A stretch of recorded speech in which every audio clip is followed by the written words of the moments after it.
Hi, I'm Andrea, and we're going to practice English. Tonight, I want to do some more GED prep with you. That's preparation for the GED or HiSET, the High School Equivalency exam.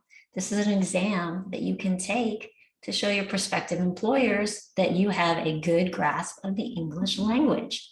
One of the things that you need to pass the test to get your GED is a knowledge of the parts of speech. Parts of speech are types of words. So I'm going to share my screen with you and do a presentation about the parts of speech.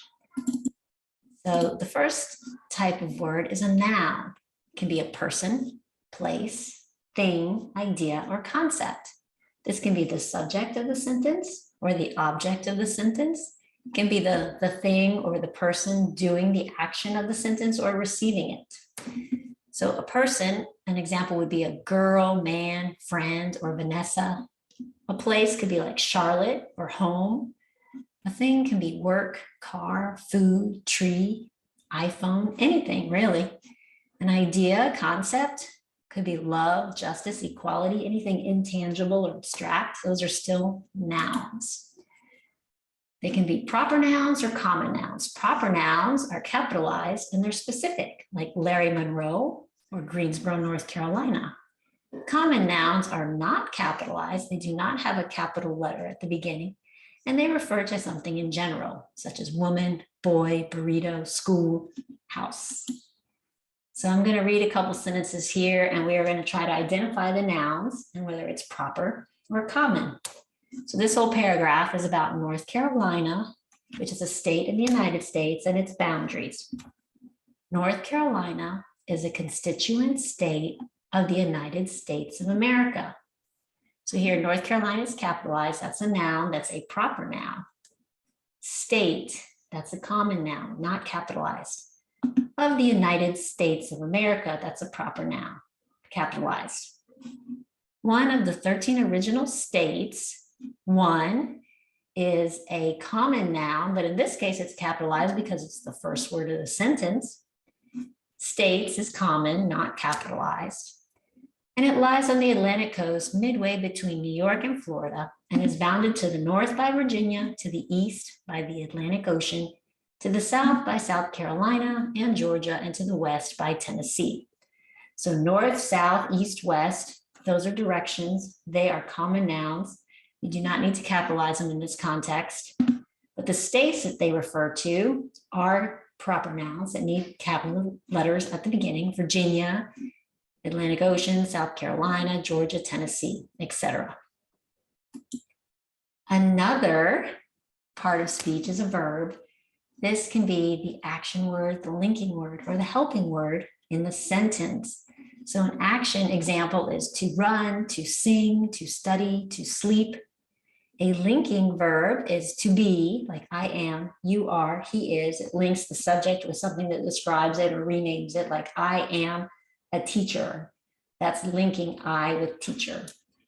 A helping or auxiliary verb is such had, done, will do, should have done, might do, could do, would do, is doing. These little verbs that tell you something about the person or the number or the tense or the time or the mood of the sentence.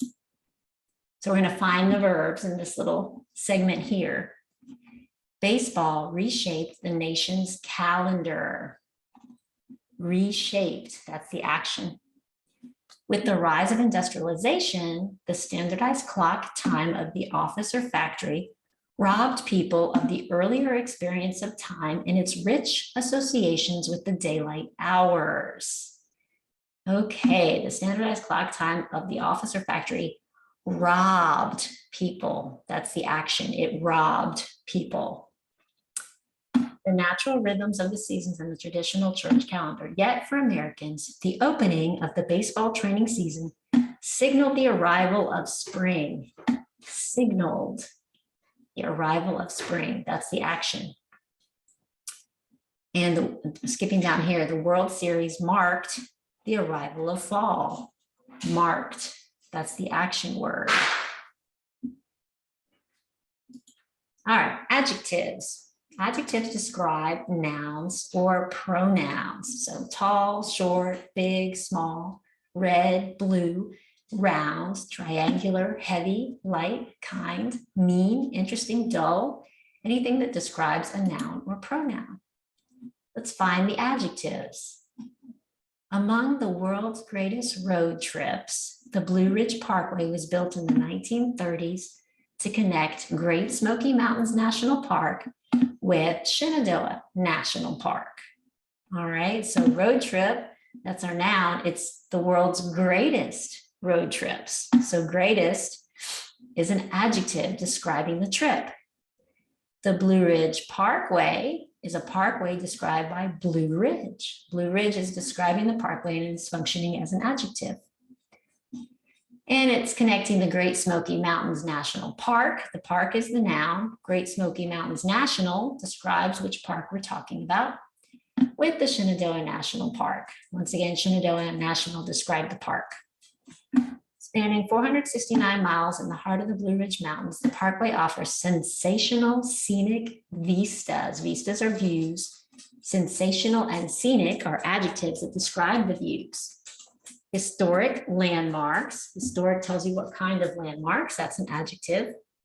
Such as the Daniel Boone Native Gardens and the Hickory Ridge Homestead, and thousands of species of plants and animals. From the majestic mountains, majestic is describing the mountains, and wonderful waterfalls. Wonderful is an adjective. To the verdant valleys, verdant, green, lush, fertile. That is an adjective describing the valleys. And fertile, forests. He's got a little alliteration going on where you use the same sound for the adjective and the noun. Fertile describes the forests. And the iconic road, iconic describes the road, offers an excellent way, that's our adjective there, excellent, to explore unspoiled Americana at its most pristine. Unspoiled and pristine. Those are our adjectives describing nouns. Adverbs are also description words, but they describe verbs, adjectives, and other adverbs. So for example, quickly, how did he do it? He did it quickly. He did it very well. He did it very thoroughly.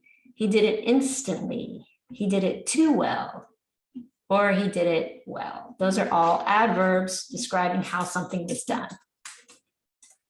Here we're going to look for some adverbs. She poured the batter slowly onto the griddle. How did she do it? Slowly. The oil sizzled loudly. That's how it sizzled.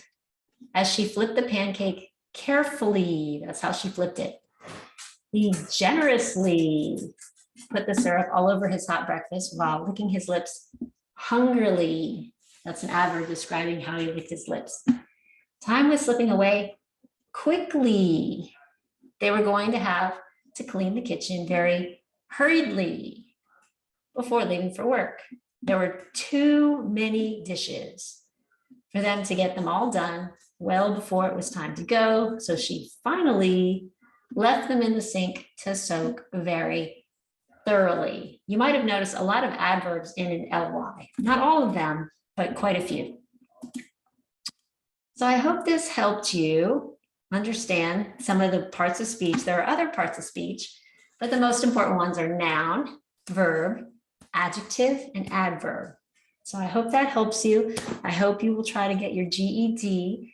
And if there's anything else that you would like me to address in these videos, just leave a comment down below and I'll try to make a video that's helpful for you. Thanks for your time.